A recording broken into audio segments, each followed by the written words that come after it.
Good evening, everyone. Welcome to the CKC channel. I'm your host, FIDE Master Calvin Klaasen, and welcome to another edition of Reflections. So, I'm quite excited for tonight's one. We've got a very special guest with us that I've played with, and you've heard. I've heard lots of him, and I'm keen to hear more from him tonight. Guys.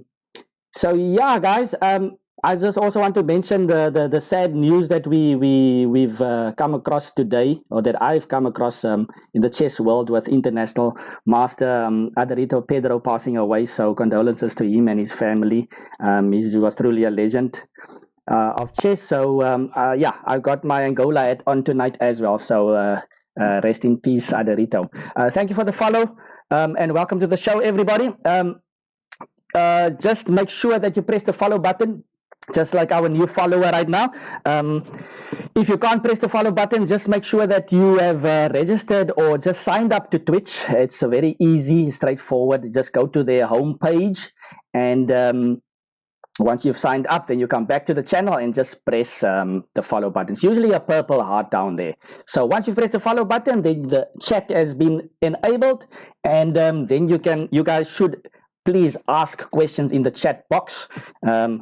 We love hearing questions from our viewers. Apologies for the late start. We had some technical difficulties, but now we're ready to go. So I think that's about it from my side. So guys, I don't think I'm gonna hold you guys any longer. So let's go on to the Reflections Library. And welcome, guys. Lyndon, over to you. Thank you very much, Calvin, and good evening, viewers. It's great to be here on another Tuesday evening. And tonight, our special guest is Advocate Maxwell Solomon. And Advocate Solomon has been playing chess for a very long time. And it's great, Maxwell, to have you on the show. Welcome, Maxwell. Thanks, Lyndon. Thanks for having me. Maxwell, you've played at the Chess Olympiad 3 times in 92, 94, and 2000, and you've also won the South African Open and Closed Championship. So you've got a very rich history. But I want to ask, where did it all start, Maxwell? Can you go back a bit to the late 70s, early 80s? Lyndon. It started in 1978, thereabout. But also not really that time, because I was still in primary school. My brother was at Spesbona High with the Willenbergs, Roland, Glenn, Sean, and the Lewis brothers, Jeremy and Mark Lewis. So he caught the bug from them. He brought the game home once upon a time, and of course I didn't really understand. I thought, wow, what a strange piece of work this is. The pieces are standing so nicely up and it's all neat. And but that is where we left it, because I think other things probably stood in the foreground, such as the normal athletics, soccer, etc. And then we moved from Athlone to, we stayed in Athlone at first, and then we moved to Mitchell's Plain in 1980. And in the end of the year, just before Christmas, there was an article in the Plainsman, a community newspaper, that advertised the Mitchell's Plain Chess Club that's opening up, etc., calling all enthusiasts. Enthusiasts, readers, blah blah blah, to come to attend a session there at a school. And well, we were so excited. My brother Aubrey Solomon, who's the eldest, who actually got the bug from the Willenbergs, and my other older brother Franklin Solomon. The 3 of us then dashed over to the venue, and we were so excited. And that's actually where it all started, with the chess club. Can you believe it? At that chess club. Unbelievable. Maxwell, now in those early years in the 80s, there seemed to have been a lot of chess between Mitchell's Plain and Steinitz and Grassy Park. What was your recollection of the rivalry in those early years? Yeah, look, as I said, it was the end of 1980, the year, and then we started in the B division, the Western Province League. So we were basically a new club, and Steinitz and Grassy Park and Manenani chess clubs and the others, I mean, they were already established, so to speak. Yes. And well, the rivalry didn't start there, of course, but there I got to see who the real guys are, from 1981 onwards. Yes. The rivalry only started once we entered the Premier Division. I think Right. that was probably 1992 or 1983 there on. Yeah, I think at that time it was Grassy Park was very strong. They had Anwar Murat, they had Faik Harun, they had Isaacs, they had Girdin, and one or two others. So those were the established names. At Steinitz, they had, of course, the Willenberg brothers. Those guys I looked up to because precisely they taught my eldest brother Aubrey the game. And when I saw these guys, they were like heroes, basically. Yes. This was 1982, 81, 82, maybe 83. I was still looking up like, wow. Yes. Roland, it's Glenn, it's Sean, and then, of course, Jeremy and Mark Lewis. But, of course, the Maninani crew, those guys were right on top, of course. It was Gordon Lawrence, very experienced, the most solid player in the capture field. Could calculate very well. And I think at that time he was the top player. Yes. It was Fasih Mani who would later become my coach at school level. And it was Tommy Fleers, it was Kasim Slamang, Kasim Slamang, the administrator. Yeah. And then, of course, Lionel van der Horst, a SACOS legend, obviously, in terms of administration. And there were others also. Then, well, Athlone had Shabir Bouah again, and there were a few others also there with Shabir. So yeah, these guys, obviously I stood in awe of these guys. And it just so happened that as I broke through with Dion Solomons of Grassy Park, we were the youngsters basically. These guys were basically the guys to look up to. Now, but as for the rivalry, it probably started round about 1984-85.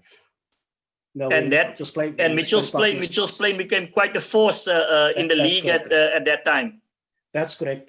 So it was myself. Well, first was Aubrey, my brother, who played board one. And then, of course, we played our club championships after that in 1982. From 92 onwards, I played board one. So it was myself, Aubrey Solomon. It was Nazim Mustafa. It was Graham Solomon, the late Graham Solomon, my brother. It was Hilton Nette. Yeah, those guys.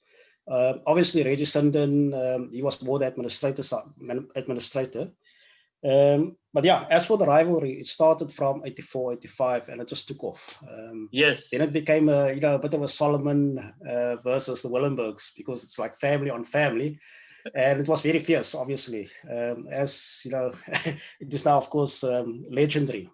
That despite the fierce competition, we do get along quite well with each other, of course. No, Maxwell, I mean, those years of 86, 87, 88, I've researched that you won the SA Closed and you also won the SA Open. Those were great years for you. Tell us, how did you feel winning the CAPSA South African Championship at that stage? Yeah, look, I basically started out in the B section of our club championship in 1991. The next year I won the A section, the club championship of the club in 82. And then onwards, I continued in the trend. Along the way, I won the Western Province Junior Championship, which was a massive thing. I mean, that was actually the breakthrough. Right. Because you basically could consider that to be the SA Championship, Junior Championships, because we were so strong here. We had myself, we had the Lewis, we had Dion Solomons, we had John Bartman, we had Sammy Williams, we had Clive Kearns, and there were a whole host of us. Yes. So from 82 onwards to 85, it was quite a struggle climbing the mountain, because apart from these juniors, the Hungry Lions, there, as I mentioned, it was the Willenberg brothers, it was Shabir Bouah, a massive name, Shabir Bouah, Gordon Lawrence, Fasih Mani. So yeah, it was quite difficult to progress up the adult ranks. So I would say from 1985 onwards, I really came into my own, and things became very interesting from there onwards. So when I won the CAPSA Open in 1987, I won on tiebreak from the great Shabir Bouah. He had a very, and he still has a very aggressive, dynamic style of play. He had the experience, he had the sharp eye for tactics. Yeah, he was basically a fearsome kind of a player. Yes. Because you'd finish off quickly, you would fight for the initiative, you'd always be on the attack. You didn't know about defending, basically. You would just go for your king. Yeah. So it was quite something for me back then in 1987 that I took that title ahead of Shabir. I drew him in the last round, and I took the title on tiebreak. And the event was held in East London, by the way. Yeah. So that was the CAPSA Open. Yeah, yep. Correct. And I must say, East London is a good hunting ground, eh? Because... Yes, it seems that way, because in the next year you won the SA Closed in East London. Correct. Yeah. So look, 87, I kicked on to 88. Used the experience, etc. And I basically did my thing there. So yeah. Well, it required some consistency, etc. So it was a great feeling actually to see that I've actually reached the mountaintop.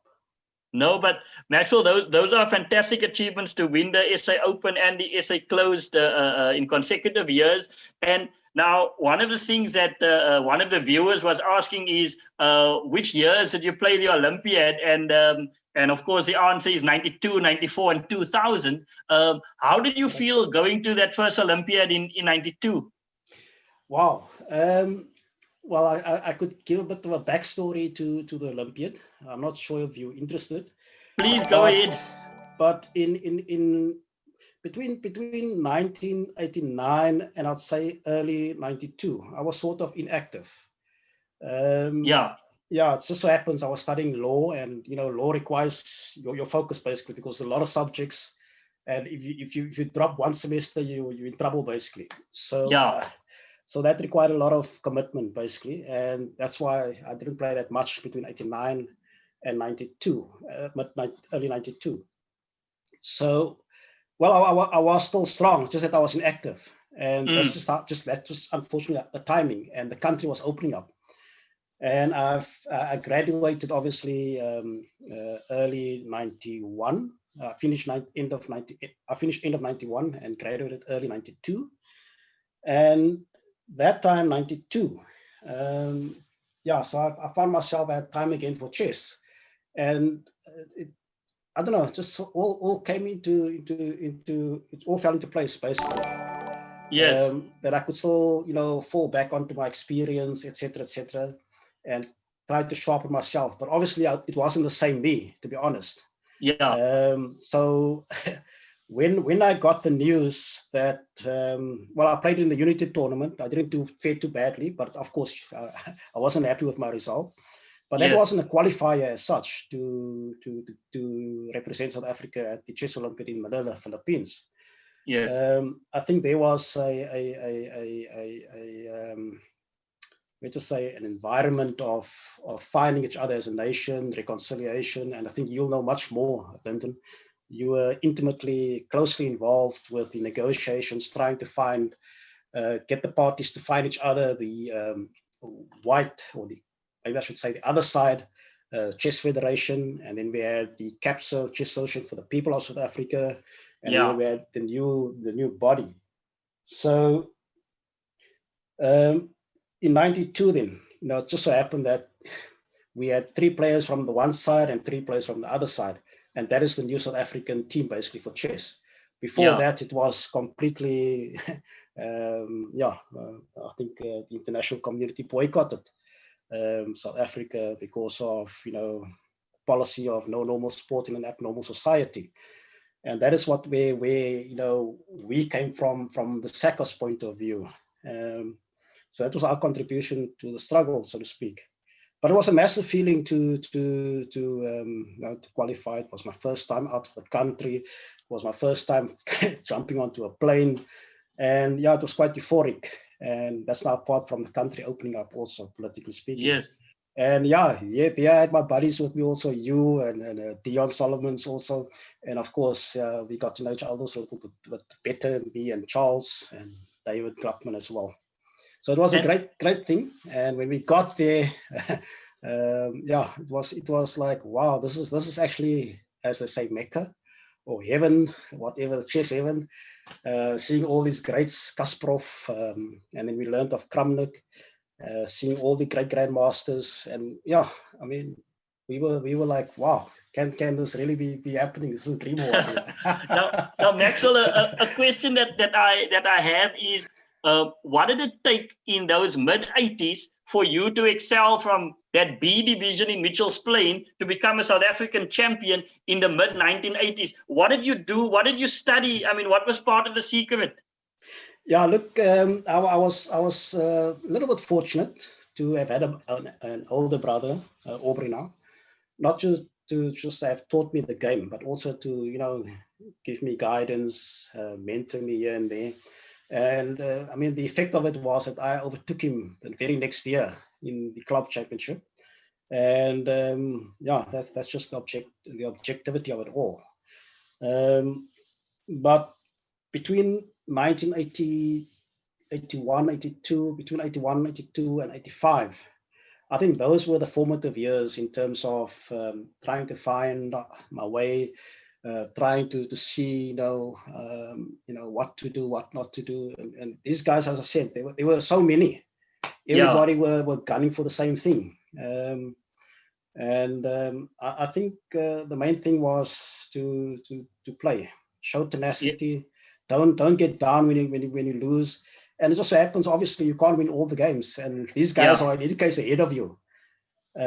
So, unfortunately, we had public libraries, and those libraries certainly helped because you could actually, borrow these books, take them out, take them home, and practice basically. And then I also had the lab, my brothers, Aubrey and Franklin and Graham. So we played quite a lot, between ourselves there, amongst ourselves. But for those years, it was Karpov, Anatoly Karpov.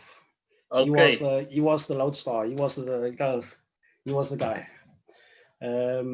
I remember quite well the book Anatoly Karpov's Collected Games, and it showed it gave all his games, gave his story, etc., from the time they started up until he qualified to play the world champion Bobby Fischer, who was a recluse, who never played the guy. So that book was quite instrumental, quite instructive. I don't have enough words to say about Karpov himself. And then on top of it, the book, which was written by David Levy. Apparently, that was the book that was meant to help Fischer prepare against Karpov. So it's a fantastic book, fantastic. Now, Max, that is so Karpov's definitely played a seminal role in your development. And when it got to the 94 Olympiad, tell us about the trials there, because I seem to recall that you needed to win one or two of the last games to make sure that you qualified. Can you recall that trials in 94? Yeah, look, all the top players were there. Obviously, it was a gold rush. I think I just needed to there was a tie break basically for, I think, the last spot or something like that. And it was against Daniel Baloy, the last game. And to my surprise, the guy didn't offer too much resistance. He played good, he played well. But I pulled through, obviously. I had the white pieces, and the game ended quite quickly, actually, within about 25 moves or so. Sure. And he was still, he was one of my friends. But as I said, the trials it was actually essay close, essay trials, whatever. Yeah. So it was tough. It was tough because everybody wanted to qualify. Whereas in 92, it was a negotiated arrangement to get South African reconciled, a united team. From 94 onwards, obviously we had to qualify through playing, etc., other criteria also. Yeah. So we made it. I think you you played quite well there, Lyndon. I can't remember the exact score. But yeah, you 6 played wins, quite 6 well there. draws for me, in fact. 6 wins, 6 draws. No, Yeah. you did very well there. Did I draw against you or did I lose to you? No, you actually drew. You actually drew, but you Maxwell. Interestingly, you were a piece down, but you found the resources. You Okay. found the Yeah. resources. No, great. Yeah, I suppose if I didn't draw, I've been in bigger trouble. but Maxwell, when we got to the Olympiad, I seem to recall you beating the Grandmaster Maduna with an interesting sacrifice, knight takes pawn on e3. How did you feel in that game when you beat this Grandmaster? Well, at the time, when I got home to South Africa, probably summed it up in the article, one of the magazines, chess magazines. I think I described it as my, I can't remember now the title, but something like my best game ever or my mortal game. Look, it was unbelievable. I think it might be the first time I played against a Grandmaster. Yeah, in fact, it was, and I played black also. And the way I played also, it was, the way I would like to play, fighting for the initiative, going for it and not waiting, etc. So it was quite interesting. It was quite tense. Yes. Obviously, you're playing against a guy who's the creme de la creme there, and it's not just from Western Europe; it's from Eastern Europe, the Czech Republic, and I think I struck gold there. I must say. No, it was a good game. I actually played through it recently as well. So I was doing a little research on the Moscow Olympiad, and I came across that game as well. So no, great. I mean, because you obviously showed that South Africans could play chess and that we could hold our own at that stage. Maxwell, now after that, you seem to have gone into the law, and you didn't play too much at the international level after that. Yeah, that's just how it's been for me. Fortunately or unfortunately, that I've now wear these 3-4 hats at the same time, and it's all about timing. Yes. As I said earlier, when I finished my law studies, I was sort of inactive between 89 and early 91 or 92, whatever. So basically, this has been the pattern of my chess career. That I haven't given full expression to the talent which I've been given, or the gift, whatever it is. So, for example, I'll come back to the question, Lyndon. For example, sometimes when I practice and I'm, there's an advert or a flyer that says, come and play, all players are invited to play the Western Province Open or the Western Province Close or the Cape of Good Hope Open, and I practice. Yes. But for some reason or the other, the tournament either gets postponed or work is calling me. That, yes. You can imagine. It's important to be there for the client, basically, and it's real. It's real. Yeah. So the law. I started out as an academic at UNISA in I think 96, 97 onwards, up there in Gauteng. I clerked there for one of the top judges there at the Constitutional Court in Joburg. So I was up there in Gauteng for 2.5 years. Lectured mercantile law, labor law, etc. So it took me away from chess a bit, although also now and again I could play. Yes. But then it got even worse for me when I came back to Cape Town, because I then went into practice, and it's even worse, much worse than being an academic.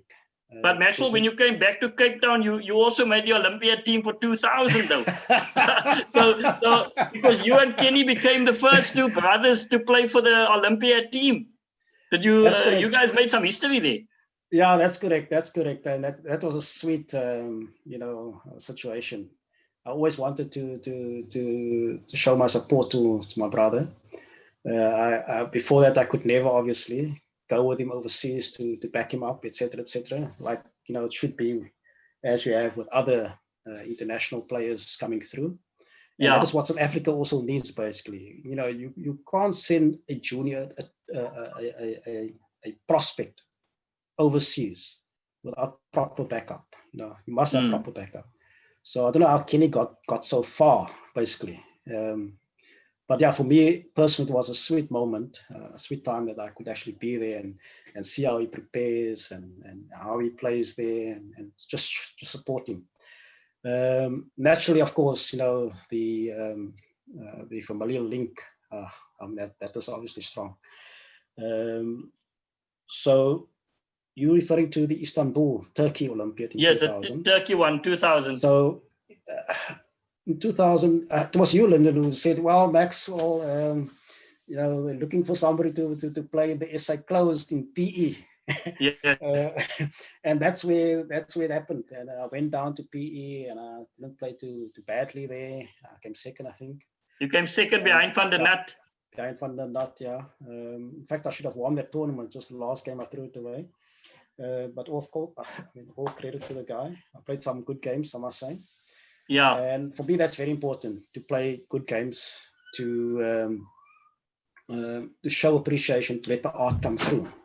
Yeah. Yeah, but we'll come to that aspect later. So yeah, I qualified again for the Olympiad in 2000. And I think it was just that time when I registered for the bar, the Cape Bar, as an advocate. Yes. So it was interesting. But Maxwell, you've always been competitive. Even now, last year you won the over 50 championship of South Africa. So you've shown you've won the SA championship, you've gone to the Olympiad, and now you're still playing at a high level. And if I'm not mistaken, you sort of scored 9 out of 10 there at that South African senior championship. Yeah, well, actually 10 out of 11. 10 out of 11. Yeah, 10 out of 11. Look, I don't know. It's just that, I don't know, it's like red wine, eh? I don't know. maybe it is, but what would you consider one of your many highlights at the Western Province level? And then we'll go to a national level. At Western Province level, what would you consider a highlight? Yeah, look, in '83, I won the Western Province schools championship, the junior championships. '85, I did the same. So those were definite highlights, because those were breakthrough moments. Right. And then 85 or 86, the club won the league, the Western Province League Championship, ahead of Steinitz. You can imagine the rivalry, etc., etc. So that was massive. That was massive. Yes. I mean, it was myself. It was Nazim Mustafa. It was Hilton Netta. It was Graham Solomon. It was Malcolm Fredericks. So we had a very dynamic team, and we were quite motivated and committed to overcome, to beat these guys, the Steinitzes and the Rossi Parks and the Manyanani. So that was a massive moment for me personally. I was the captain also that time. And then 87, Western Province close. I think that was my first Western Province close. They awarded me the Western Province. I was Western Province Player of the Year. Performed quite well in 87. And then in 1996, with the unified Western Province now, I won the Western Province close. I think it was with you. Yeah. I don't know if you can remember that, Lyndon. No, in fact, it was 6.5 out of 7. We both scored 6.5 out of 7. Yeah. So, and then 2001, we repeated it again, strangely enough. The Western Province closed. And then some league performances, obviously. And I think the Renderman Open in 2008, we had this grandmaster from Holland, tournament named after him, etc., and he obviously won the tournament. And I think I tied together for second with I.M. Henry Steele, a massive prospect, obviously. The guy's got massive talent. It's a shame that Henry Steele has decided not to take it further, basically, because I know he can do it. Yeah.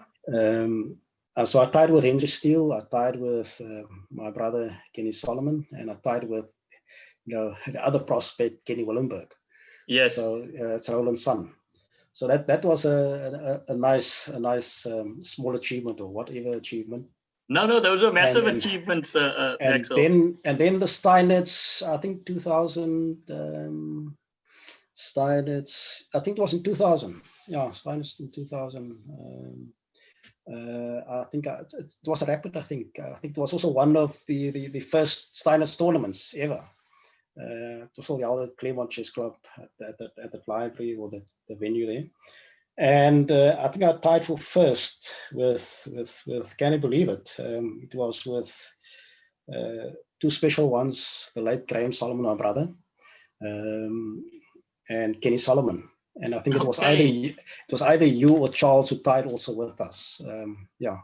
So that is special for me, precisely because it included my two brothers in the same position. And Maxwell, in 2002, you played together with Graham and Kenny in the Western Province team that went to Bloemfontein. I mean, you were part of the interprovincial teams for a long time for Western Province.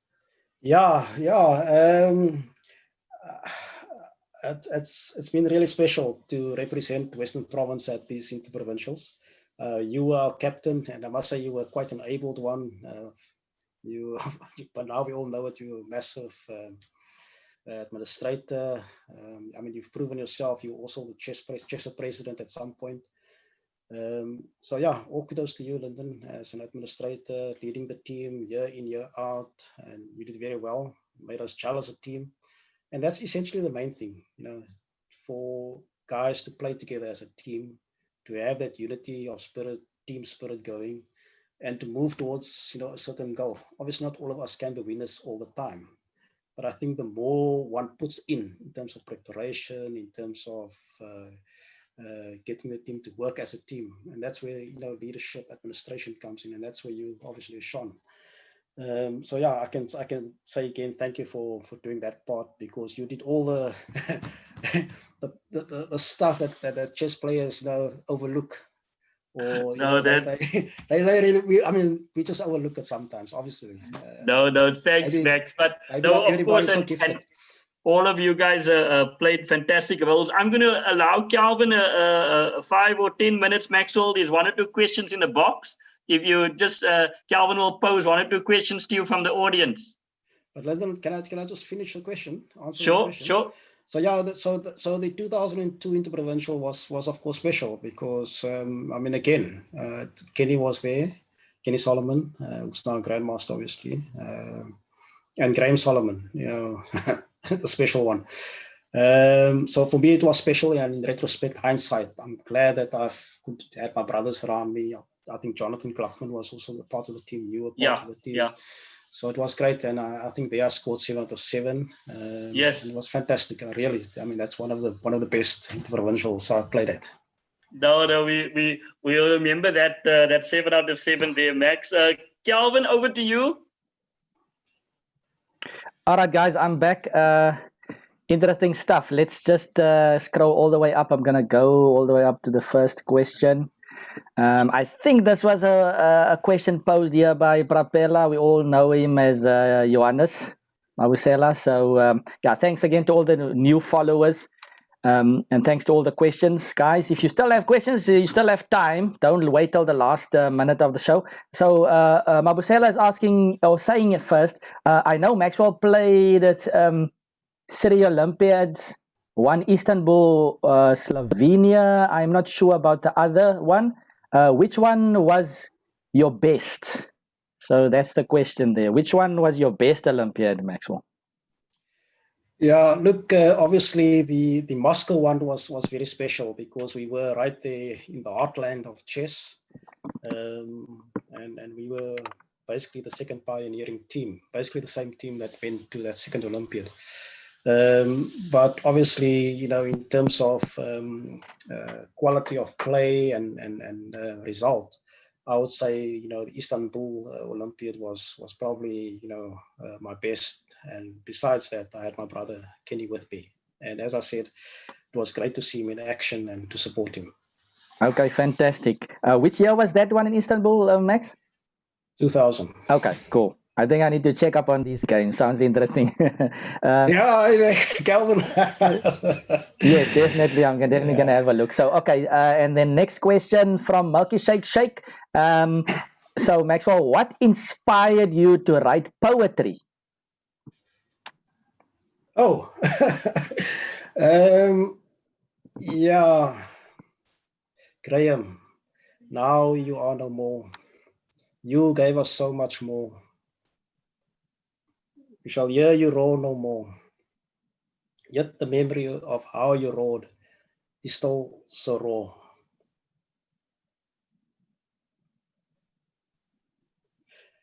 What inspired me to write poetry it's my father, William Charles Solomon. A true intellectual, a man of great intellect, many talents. He was a true Renaissance man.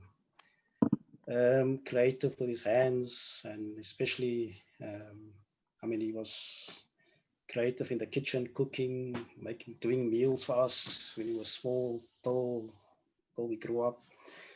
But he had a special talent. He could he could basically, recite whole big chunks of Shakespeare. He knew it back to front. So yeah, it basically comes from my father. He was a poet, not published. He could write poetry. He was a writer, but he wasn't published. So yeah, the inspiration comes from my father. Okay, great stuff. There you have it, Milky Shake. So let's see, where's our next question? Yeah, we've got a question here. I don't know if you guys actually explained it completely, but BJM is asking here, explain to the people what CAPSA is. CAPSA, it's the acronym or the abbreviation for Chess Association for the People of South Africa.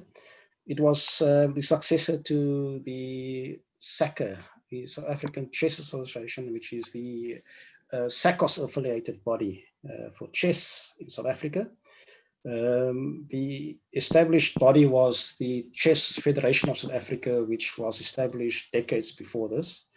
And it's just unfortunate that, this is how our country was configured for decades. And we were basically on parallel railway lines, basically. So on the one side, you had Chess Federation of South Africa, and the other side, you had CAPSA. So we played, myself, Lyndon, Gordon Lawrence, Dion Solomons, Jeremy Lewis, Roland, everybody on the one side for CAPSA. And on the other side, we had the other players. But then, of course, we were united from 1992, 1991, 92 onwards. Yeah, so it's all somehow connected to politics in a way.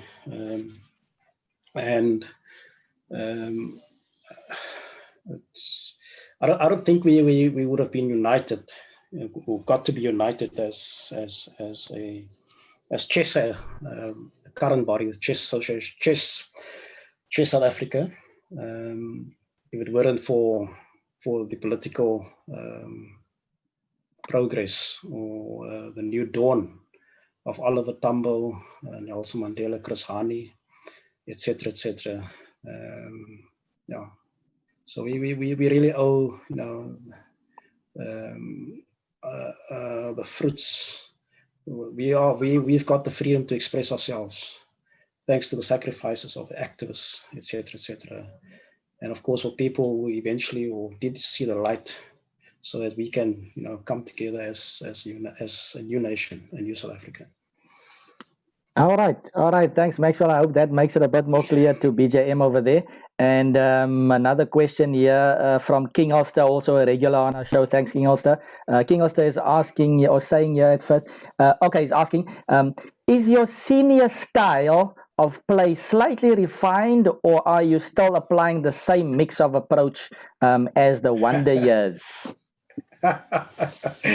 As I've indicated, Lyndon, Kenstar, my staple diet was Karpov. We all have our favorite world champions, favorite top players, great players. I grew up on, let's just say, Karpov, a little bit of Capablanca. So I was positional initially. And especially, from 85 onwards, you could see I was solid, sort of solid.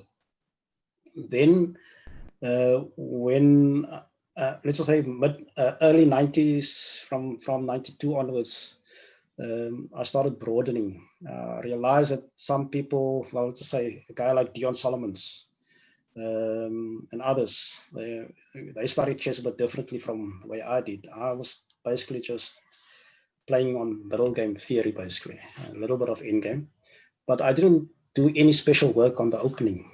And then I realized in 92 onwards that, well, I need to brush up the openings. And with that also came a little bit of an injection of aggression, of fighting for the initiative and, going out to get the point, basically. So it's a better version of myself from 92 onwards. Okay, thanks, Maxwell. And now I've got one last question here. I think last time I asked, just to confirm if this Sean 5888 is Sean Willenberg. I think with his statement here, that has to be him. So welcome, Sean, to the show. Sean said the first Steinitz Open was 2007. But his question to you, Maxwell, is, Max, please tell us about your duels against the late Ashley Daniels. Oh, I think Sean must have been a witness to it was an English opening. I was white. I think it was the second game we played, or the first. Ashley Daniels. He was a dynamic concrete player, and I was positional. I think he came through with a bit of force through the center and on the queen side. And I think he deserved his point. He won quite well. He deserved his point, his win. The second game and the third game, I think third game, second, I think I beat him. I was more alert. I got to. I neutralized him. Let's put it that way. But he was a dangerous talent, no doubt. All right. So Lyndon, I think the questions are done. Sean asked another question. Okay, so we've got some late questions. Do we still have time, Lyndon? We have 2 more minutes, and then we're going to go over to the games, Calvin. But let's do those last 2 questions. Okay, let's go through it quickly, and then Sean has another one here, and then the last one we will leave for Monster Frick here. So Sean also asked, Max, you seem to get the upper hand over Dr. Shabs a lot. What? Okay, so this is an interesting one. So what is your secret? What is your secret weapon against him and his bag of tricks? Yeah. Okay, it's a bit of a funny one. Look, Shabir is obviously a legend. When I grew up, the guy was aggressive, attacking. He basically tore through the field. And in terms of style, the next guy would be Jeremy Lewis, also aggressive, concrete, attacking, etc. I had a coach, Fasih Mani, who basically coached me intermittently during school holidays before the Western Province schools tournaments. And he showed me some tricks, some tactics, attacking play, etc. So I've used that as basically as a grounding from those years.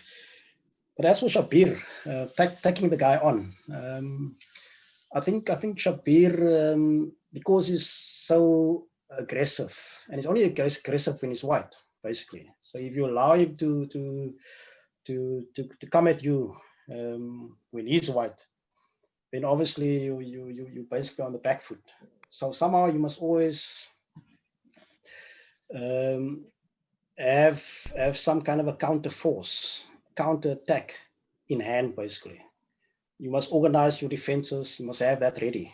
But the main thing is you must also have an attack, because an attack will repel an attack. So basically, there's some sort of a balance, and if he crosses the threshold and moves over to total aggression, this is now Shabir. If he crosses the threshold and only wants my king, then he must know that his king will also be in danger, and that's just how it is.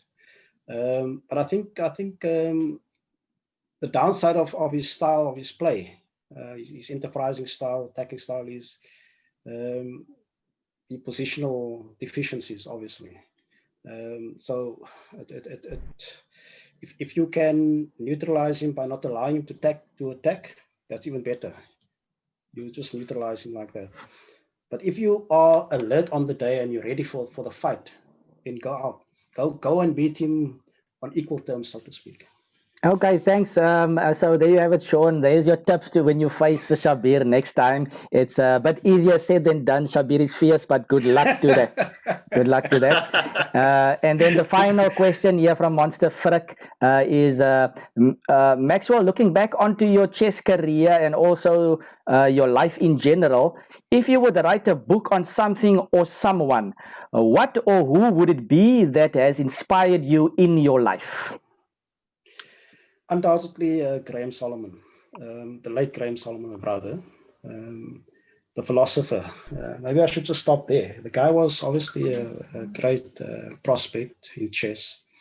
But as we know, the infrastructure for chess is not well established or well promoted, etc., etc. So he obviously saw that and knew that, and it was like Fisher-esque, that he could see, look, well, are these the conditions the administrators now, want chess players to advance, their growth, etc., to become international masters, become grandmasters. And he saw that. He saw through it that, there's no future for a guy who's trying to break through. And unfortunately, South Africa is too far away geographically from the center of chess in Europe now, and we have to go and play the stronger players, and they are there in Europe, unfortunately. But let me come back to why I say Graham Solomon. I'm trying to be objective, although he's my brother. I think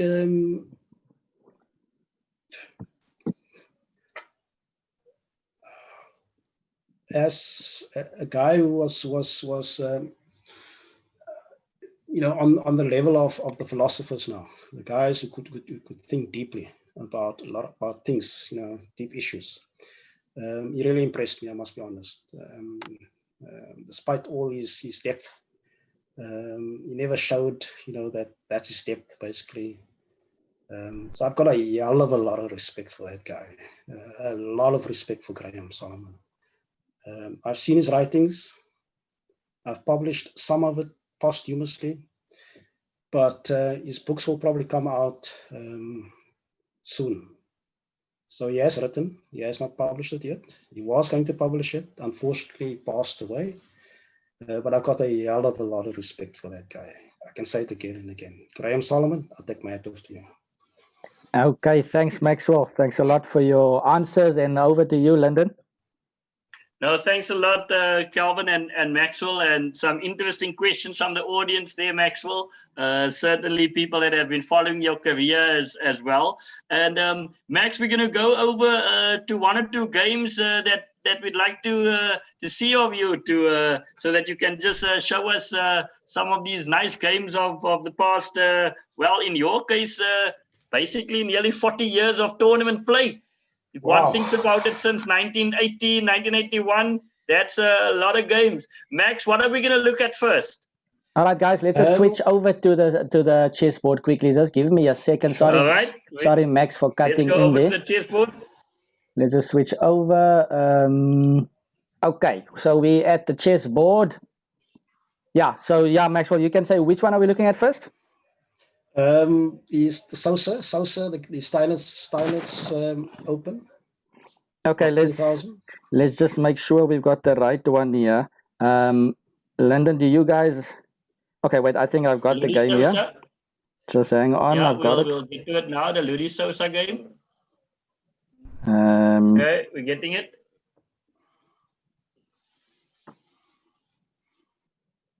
Okay, I think I got it here.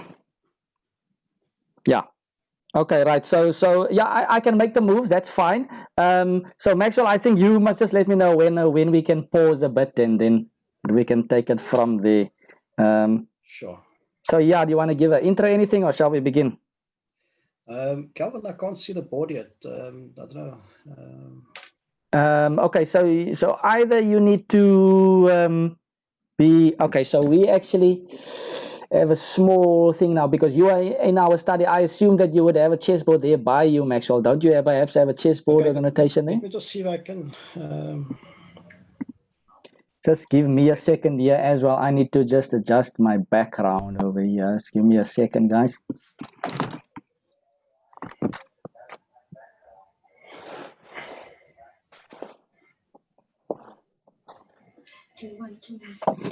All right, I think I can see now, Calvin. Thanks, Max. Max, tell us a bit about the game, about the background of the game. Yeah. Guys, I can hear someone's show is on there in the background. If you can mute it. Sorry, it's probably mine. Just mute it. There we go.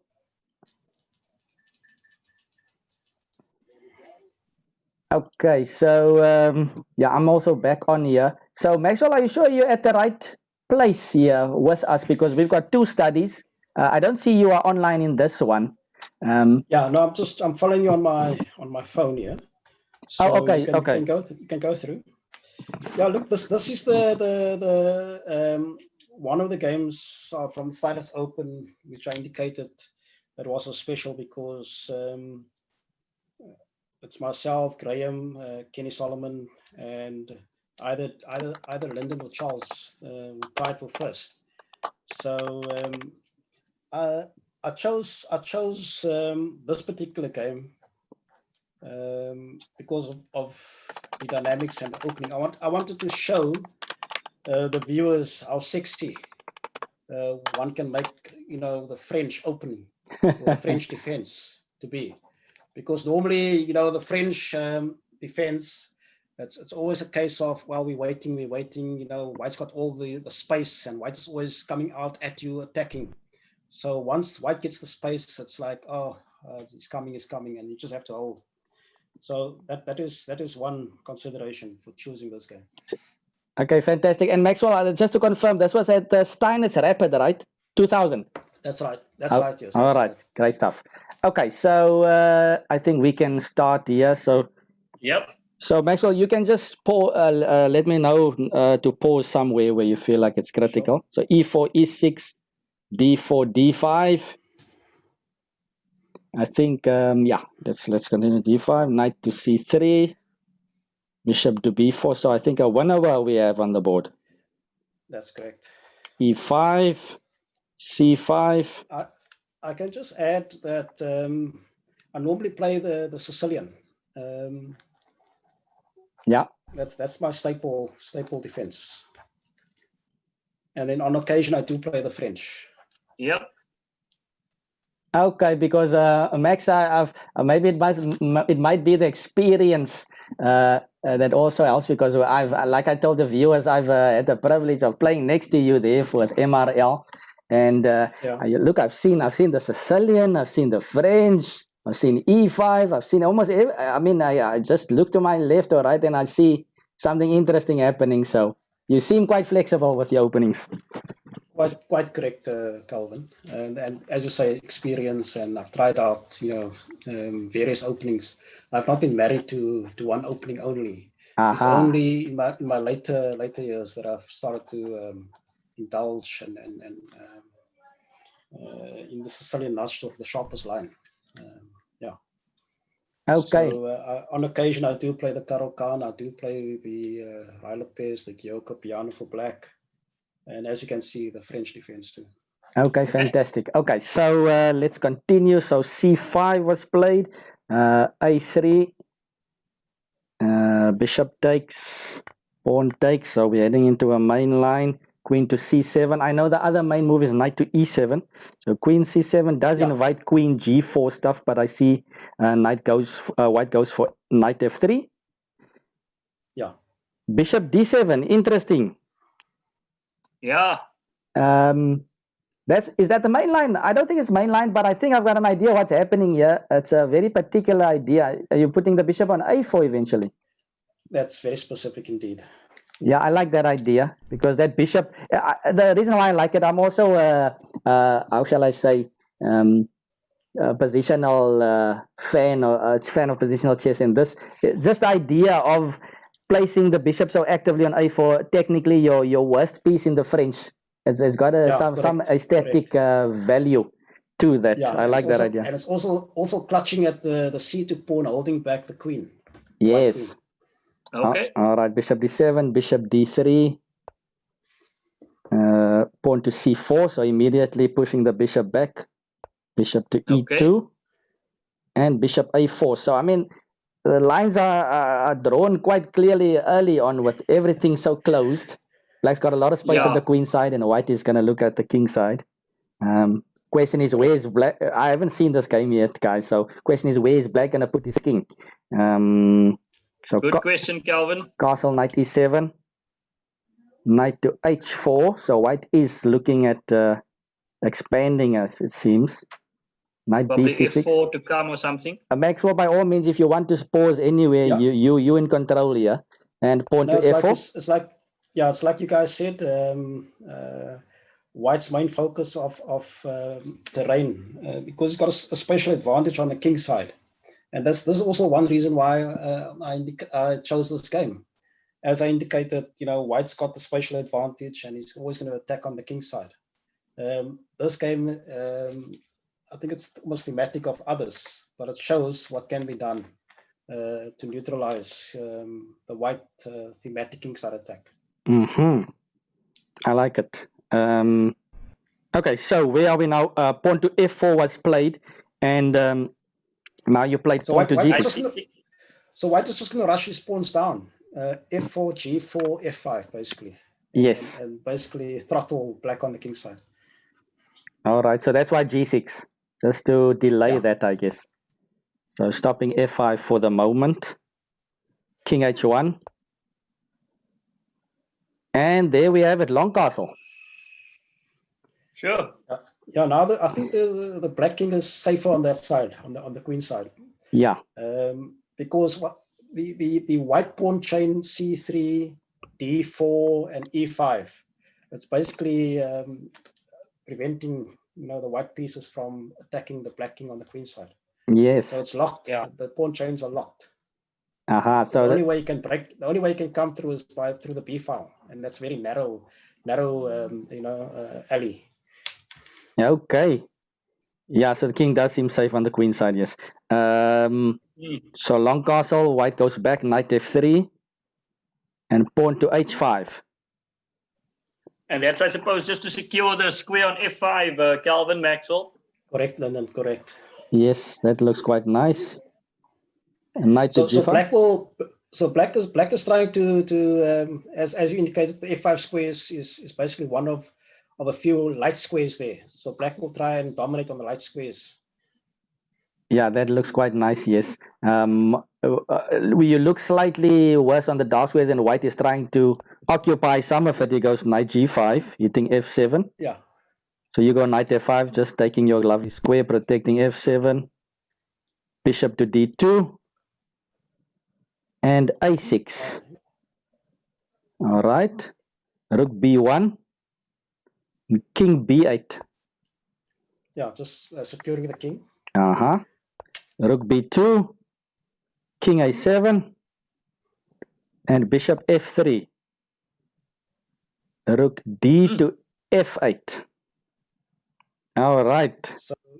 So the rook d to f8 is just to allow the knight on c6 to transfer to the king side. Aha. Otherwise, if the knight goes to e7 first time, black will lose the f7 pawn. Yes. Knight takes f7. Okay. Right. Nice. Okay, so rook d to f8, queen to e1. Not sure what white is up to here.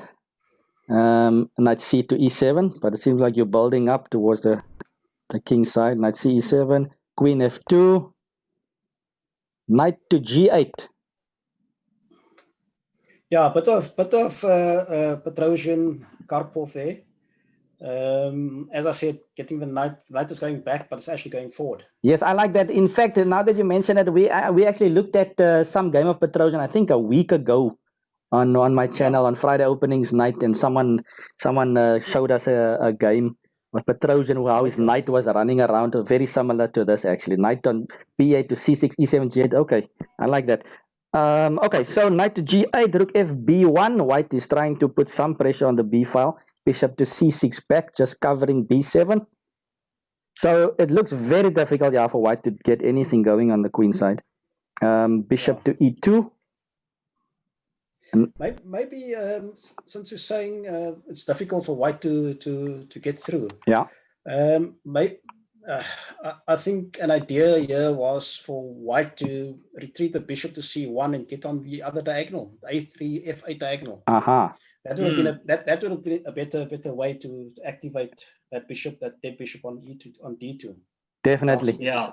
That looks like the ideal post for the bishop. Yes, I think some from Fischer games, Fischer did that with that bishop on that side.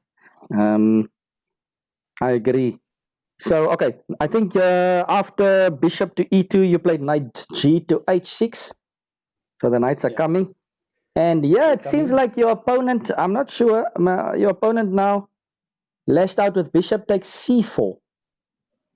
Yeah. Is that correct? Bishop takes c4. Yeah, you'll see there's an extra queen f2 to a7, the king on a7. Okay, so there's some danger over there. So that was the cunning. If captures, then there's a check over there. Interesting stuff. And then he breaks up the fortress on the queen side. Yes. So you just ignore that and go knight to g4. So you think the queen wants to stay on the diagonal, so queen g1. Just having a conversation with the king there. And then h4. Okay, now things are starting to heat up here on the king side. Some smothered things being threatened here, Calvin. Yeah, the knights are lurking around. The rook on h8 is rubbing his hands together. And h3 is threatened. So I like where this is going. And we don't really care about that c4 pawn there. That meant nothing to you, it seems. Okay, so pawn to h4, knight to h3. So white is trying to block. Yeah, okay, Maxwell, forced, eh? I think you need to explain a bit. Yeah, it looks like it's pretty forced to keep things close. I think you need to explain the situation and how you going on here. If he didn't play knight h3, go back to g5. Yeah.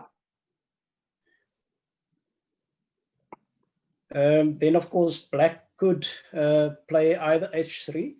Okay, so let's say white plays a silly move here. Let's say white played bishop c1. Then you're saying h3. Yeah. All right. Opening up the king side. And if I go knight takes h3. Yeah, then simply rook takes knight. Rook takes h3, pawn takes, and then takes on c4. Oh my word, and that's a beauty. But what about pawn d5 check there? Ooh, okay, I'm missing that. That. That might be an issue. So maybe we need to time it. Yeah, I need to time it maybe. Or can't you go knight to e3 here? No, that's check all the way. It's check all the way. Yeah, you can't do that. So maybe you need to time it. What, you play knight e3, knight g e3? Yes, knight g e3, but then bishop takes e3, check. Knight takes and check again. That's the issue. So you can't do that immediately. Let's see. Is there a better way of doing this? Just go back to the original position. So instead of rook takes immediately, is there something else? Surely this is still good. You can even okay, let's see. This looks very nice for black. Go knight g3. No, you can't. Pawn takes.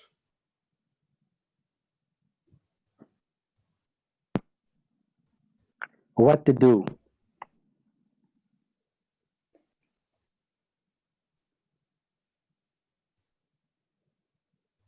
Okay, if we go king a8, I suppose white is just gonna move his bishop back. I still like black's prospects here because you can double up on the h file even.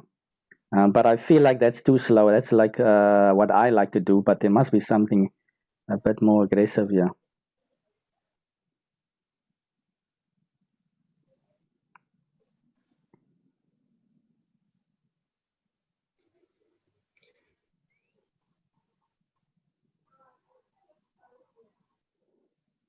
Okay, if you put the knight back to g5, let's see if there's a better one. Yeah. So instead of Better h, option. I mean maybe you don't have to play h3 immediately, even though it You don't still have to play looks nice. h3 immediately. You Yeah. can play knight g3. Play knight g3. Knight g3 check, and it's Check, yeah. forced to take, and then knight h3.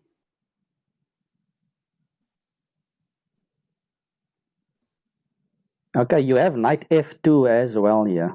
Yeah, knight f2 looks kind of nice because you still threaten. It's check actually. Actually, it's you're losing your queen immediately. Correct. Yeah. Correct. So I mean, Yes. so that looks. Yeah, that's the end of it. Yeah. So Yeah. so Maxwell, somebody in Italy also suggested knight g3. It's been such a long while, Lyndon, that I looked at this game. Where I don't see in the chat though, Lyndon. Where is the suggestions coming from? On my WhatsApp. Okay. You must throw a line here in the chat box. Okay. So yeah. So that's some threats over there. So let's get back to the game. So instead of bishop c1, white actually played knight h3, just blocking the situation. So it seems a bit more difficult. So what now, Maxwell? So you played knight h3. Yeah. Now you still go knight g3 check. Okay, so knight g3, white doesn't have any choice here. And I guess after takes, now we know what we're threatening. Knight f2 coming. So bishop to e3, stopping that for now. Yeah. And then finally, we can take that bishop that was posing there on c4 for a while. Takes on c4. Do I have the notation correct here? Yeah, then d5 check. No. And I think rook takes first, isn't it? Rook takes h3. No, not yet. The notation I'm reading here, it's not the rook takes yet. So what I'm reading here is check, king a8. Okay. Takes on c6. Queen takes c6. Queen to f1. And here comes a bomb. Rook takes h3. Okay, there's a pin, so it's a free piece. But I don't think white had much of a choice there. It's either that or he gets mated by rook takes h3. Yeah. So king to g1. I think the knight dance just did it. Yeah, no, I like that. I mean, white saw knight g3 coming, but he couldn't really do anything to stop it.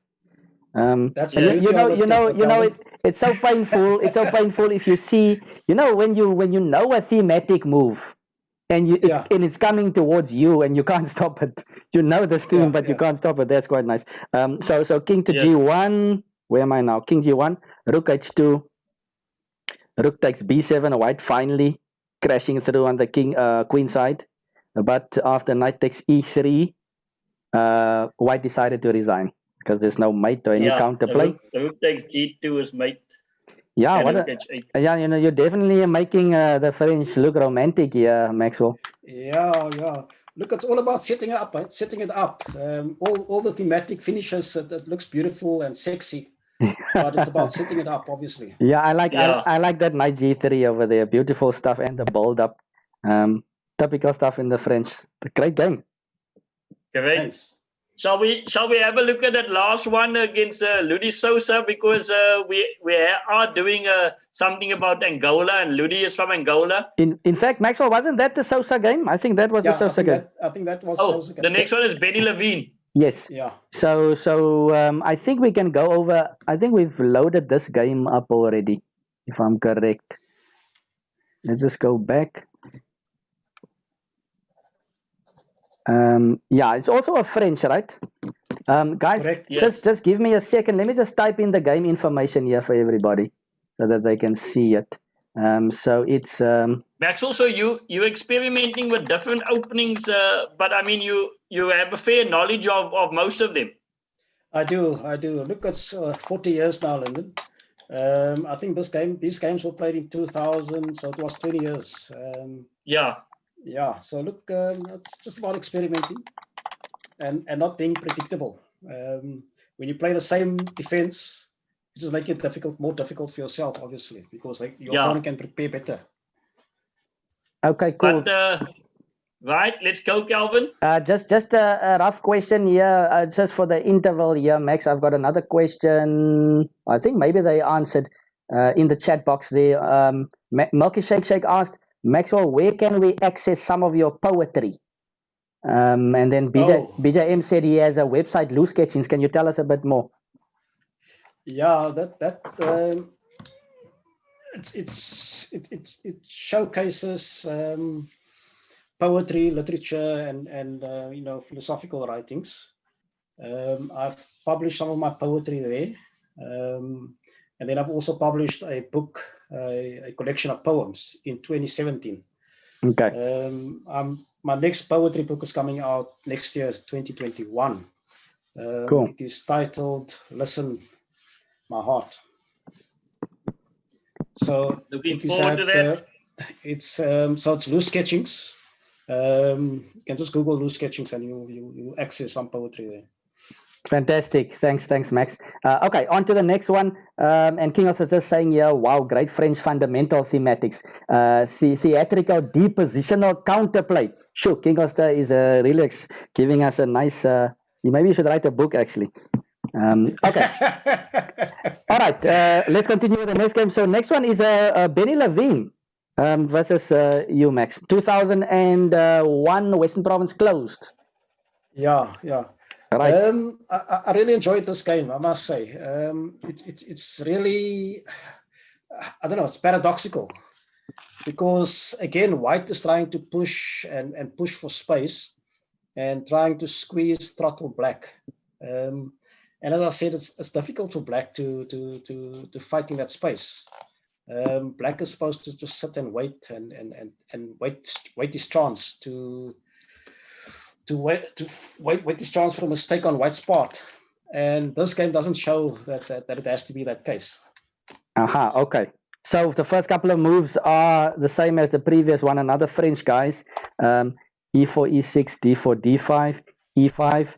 And okay, so the previous game was knight C3. Yeah, white goes with an advanced variation, C5, C3, knight C6, and A3. Maybe usually they go knight A3 and then A3, but I think this A3 variation is popular.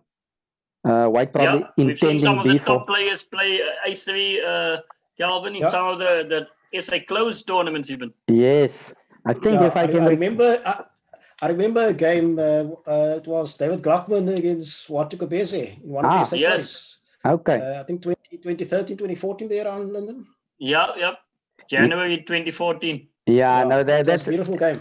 That was a bit too old school for me. I'm of the new generation. I can recall a game, Donovan van der Heever versus Johannes Mabusela. That one I can remember. Also A3. All right, here we go. So A3 played Bishop D7. Interesting stuff. So not playing an early Queen B6 like the main main French defense. But again, another Bishop D7. Interesting. Let's see what that light squared bishop is going to do. I actually don't want to call it a French bishop anymore. I want to call it a Max bishop. You're getting the maximum from it. So, okay, Bishop D7, Knight F3, Knight GE7. I actually think this is quite a cool line, not playing Queen B6. Bishop D3, Knight G6, castling, and immediately F6. So this, like I said, this is actually also, I mean, this was played 2001, but nowadays they also like to play like this in the modern times. F6 very aggressive. Sometimes black even long castles. So yeah, I like this. Yeah. This is definitely aggressive stuff here. F6 immediately. Rook to E1. White is trying to put some pressure on the E file. Yeah. Pawn to F5. So. What can you tell us about that, Maxwell? F6, F5. Yeah. It's like making two moves to get to F5, F6, and then F5. whereas I could have done it first time. It's essentially to close up the E file. And as you will see how the game develops, it is about controlling the E4 square there, blocking the light squared bishop, which is very dangerous. Black's weak piece is the dark squared bishop on C1. So yeah, I'm just trying to block the light squared bishop for now. But there is a further plot coming. All right. So F5, bishop C2 was played. Oh, bishop E2. Sorry, is that correct? Bishop E2 was it bishop C2? No. Yeah, this game was uploaded, but probably it's not the wrong. It's the wrong move there. Let me make the moves further. So bishop C2, bishop E7, knight BD2, queen B6. Finally, queen B6 in the air. So D4 is under pressure. Knight to F1, and knight to D8. More knight maneuvering. Thank you to Lee Boss for following. Welcome to the show. And Lee Boss says Maxwell the legend Solomon. Welcome. So knight to D8. So we're going to see more knight maneuvering, guys. So I'm seeing some themes here with Maxwell's French defense. Bad bishop being activated early, and knight maneuvers. Your queen knight moving around to the king side. Yeah, the C5 pawn is latched onto the D pawn, white's D pawn. Yeah. So the queen on B6 is preventing the bishop from developing on C1 because of the B2 pawn. Yeah. If D takes C, then bishop takes C5, and of course it hits F2. Right. And it can't be defended properly. Yes. So definitely white doesn't want to go in for that. So knight D8. In the meantime, you are maneuvering here. Knight to D8. Rook to B1. That explains a lot. So white is thinking about getting his dark squared bishop out. Knight to F7. So knight is coming closer to the king side. Knight to G3. And here we go. So like Maxwell said, we're bringing sexy back here with H5 again. Whew.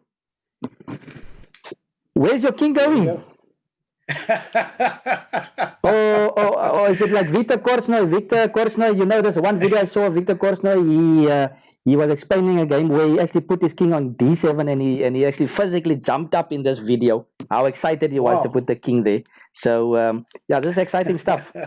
I suppose the center is locked, so you have the leisure to actually decide where you want to put your king. Yeah. Correct. Okay, H5, maybe threatening H4 at some point. Knight E. Yeah, it's just to clamp white on the king side there. So he must react. It's about, look, white is running out of squares. Yes. So I'm trying to push white back. So knight E2. It's also counterintuitive to the whole white strategy of gaining space. Yes. So we're choking white and squeezing the space out of white basically. So knight E2, and then H4 is played. Bishop to E3. Bishop B5. So activating that light squared bishop. Also bishop B5, because now we're threatening to take off that knight on E2. The bad the bad black light squared bishop. Yes. Exchanging for a good knight, basically. Yes. And now the max bishop. Yes, the max bishop. The max bishop. Getting rid of the max bishop. So now white doesn't need something interesting. He plays bishop to A4. So he says, okay, I want to exchange these light squared bishops, keep my knights, and then you went C4 again, closing the queen side. Paradoxical. Yes, and now white. Because continue. Normally black would just take the bishop, basically. Bishop takes A4. That is like standard, automatic almost. Yes. So you decide first to close up, and white decides to take this moment and plays back to C2. Yeah, he doesn't want to exchange his good bishop. All right. So one moment he's trying to exchange it. The next moment he says, no, thank you. Yeah. So, okay, knight to F8 back, and maybe some G5 is in the air. Correct. It looks to me to be a king side pawn storm. And white plays queen D2, trying to just hold you back over there. And now queen D8, so it's all about the G5 square. Correct, Calvin. Knight to F4. Okay, so the knight looks good on F4. Yeah. What is he threatening? He's threatening knight takes E6. Aha, and then maybe your structure collapses a bit here. F5 will Yeah. also fall and then gets an lots of avalanche counterplay. pawns. Yeah, lots because of an avalanche of pawns in the center. Okay, so you E5, E5, F4. You just play a neat move over here. Bishop D7, just holding everything together. Yeah, bring back the max bishop. Yes. Get the maximum from it. And knight H3. Again, look at all white pieces trying to stop G5.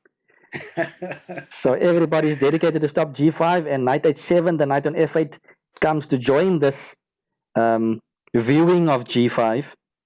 So knight H7, and white played, is this correct? G4. Is this correct? That's forced. Sure. Forced. G4. So the strategic spot or the strategic square G5. I think black secured it, and obviously once I secured it, the game was literally over. Yeah. G5. Let's say white played King H1, for instance. G5 is such a huge threat because you're just steamrolling with G4 or even F4, whatever you want F4. to. So it's immense pressure. So G4, white is forced to do something drastic. So what's happening here? G4 is okay. So you played HG. Why is F takes G not possible, Max? F takes G. F5 takes G4. Why is that not? It forks two knights. What are we doing here? Looks crazy to me, this position. Bishop takes H7. Bishop takes H7.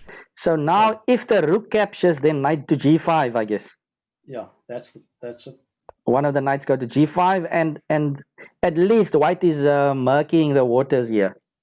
Yeah, at least he's trying something. Yes. He's doing something here. So I mean, I guess that's the best strategy at least. So white's not trying to go down slowly. He's trying to complicate and still fighting. So G4, and you decide to end passant, opening up the H file. So F takes G, and then G5 comes anyway. Okay, so G4 is threatened, and you can even play F4 sometimes. So lots of things in the area, and so after G5, white decided to do something drastic. It seems like. But Calvin, this doesn't look like a French to me. I think Maxwell is attacking here. Yeah, he's a French player. Yeah, no, this is you're definitely promoting the French here, Maxwell. It's looking good. Yeah, well, I'm just trying to make it make the French sexy, man. Going against established, dogma, basically. Yeah, and the people here in the chat, let's just see. So King Arthur says, okay, I don't know when he said it, but he says, like a Dutch guy pretending to be French. Okay, where's that coming from? and I think the previous game, or I don't know, maybe this move, King Arthur said F5, hot move. And welcome, Kwachi, welcome to the show. And Lee Boss says, difficult for white to get the black king. I must play this, says Lee Boss. So you're definitely inspiring the guys here. Okay. There's a lot of fun. So after G5, white played bishop takes F5. Yeah, look, that's a desperado, obviously.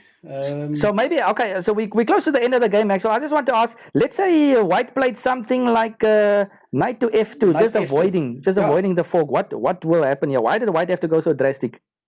Yeah, just play G4. Black G4? will reply with G4. And the knight actually doesn't have a nice square. And the king side collapses, basically. Yeah, okay, so he's forced to go knight H4. And everything knight H4, just bishop takes. Collapses. Bishop takes. And knight G5, and yeah, okay, I understand now. Yeah, so white's pieces are just jumbled up here.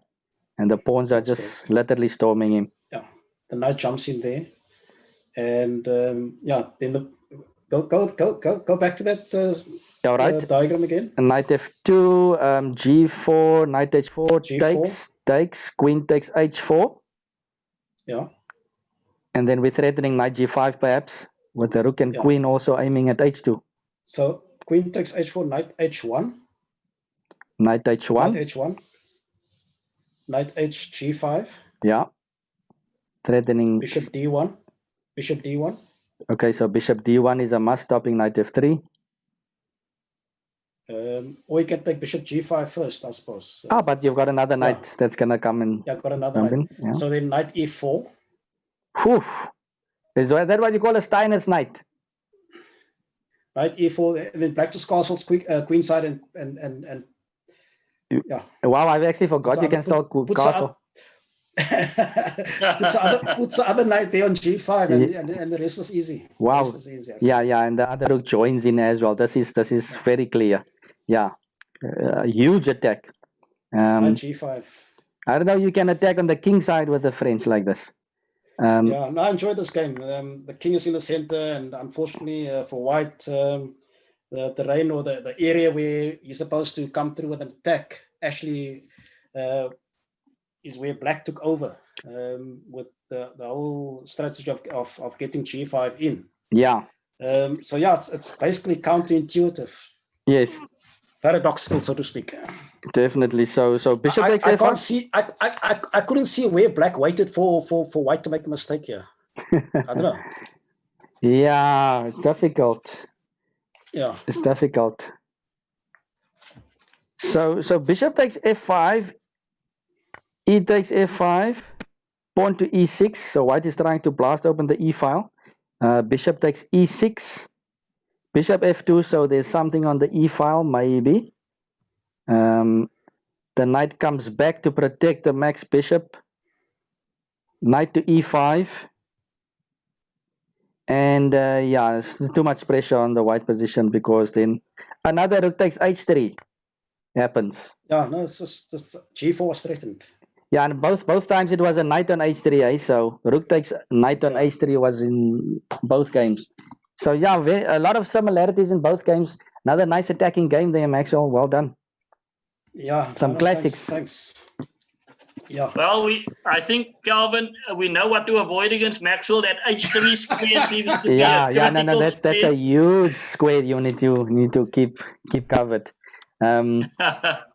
Maxwell, I've certainly enjoyed tonight just listening to you from the 80s, and I mean, we haven't even gotten to your years winning the league with Mitchell's Plain in the early 2000s. You won the league with Mitchell's Plain in 1995, and then of course after that you won in 2000 in the early 2000s, and then with MFL in 2017 as well. So I mean, you've been literally a league winner in every decade since the 80s. You can't say that again, eh? True, London. So no, Maxwell, well done, and I'm sure this won't be the last time we see you. We'll probably try to get you back on the show sometime later in the season, where we can talk about the last 20 years, because we sort of got till about 2000, 2002. But of course, as the guys have been saying, you are a legend. I mean, playing for 40 years and all the things that you've accomplished. So Maxwell, from my side, well done, and thank you very much. I will leave it over to Calvin before you say some closing remarks. Calvin, over to you. All right, thanks London. Let's just go back to the library quickly here.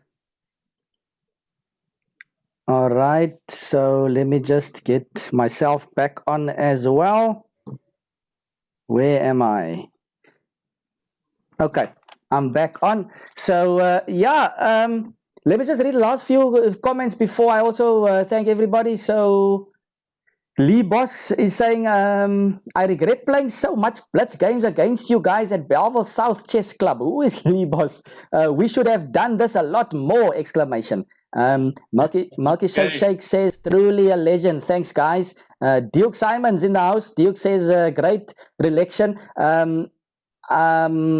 Reflection, I suppose. I enjoyed it. Thanks, Calvin, Lyndon, and Max. Boom Shaka Shaka says, was great listening and watching the show. Maxwell, what advice do you have for the youngsters to improve their chess? Looks like we've got a last question in the house over there. How to improve your chess, Maxwell? Maybe a last comment? There's different strokes for different folks, obviously. I would say don't focus too much on the opening. Try to really get to grips with the middle game, and of course the end game. And the classics, you can't go wrong. The classics. All right, thanks, Maxwell. And I think that's a reoccurring answer coming from the top players, guys. Classics, going through the Yeah. classics. So that's very important. So yeah, from my side, once again, thanks, Lyndon, for hosting such a nice show and for getting these VIP A-list players on my show and of course Reflections. From my side to you, Maxwell, it's been fantastic, and I'm quite delighted and privileged to have you on the show. Like I told everybody, I've played next to Maxwell for MRL Chess Club. Of course, he's a Mitchell's Plain original, but afterwards he managed to join us there at MRL, and it's been fantastic playing next to him.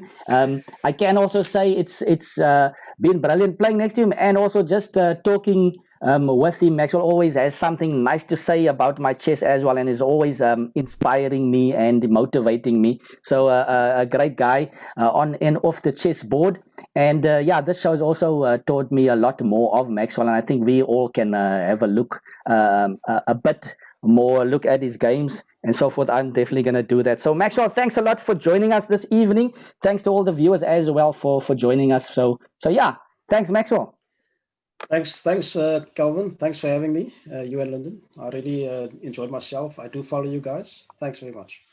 Fantastic. So Thanks, Maxwell. my last question to you, Lyndon, is who are we having next week? So, as you know, Calvin, Maxwell is the current SA over 50 champion. And next week, we'll be welcoming the first SA over 50 champion. And that was Mr. Mark Lewis. So, Mark Lewis of Steinert's Chess Club. Fantastic, guys. That will be a great one indeed as well. Mark always has great stories to tell as well. So I'm looking forward to it. Of course, a brilliant chess player as well. So yeah, I can't wait for next reflections. Yeah. Thanks to everybody for tuning in. If you haven't pressed the follow button yet, do so. That will enable the chat, and you can ask these guys questions live, and you can stay up to date with things on the channel as well. So yeah. Everybody enjoy your evening. Thanks, Lyndon. Thanks, Maxwell. Thanks to everybody out there. Enjoy your evening. Cheers. Right. Enjoy. Thanks. Bye. Bye.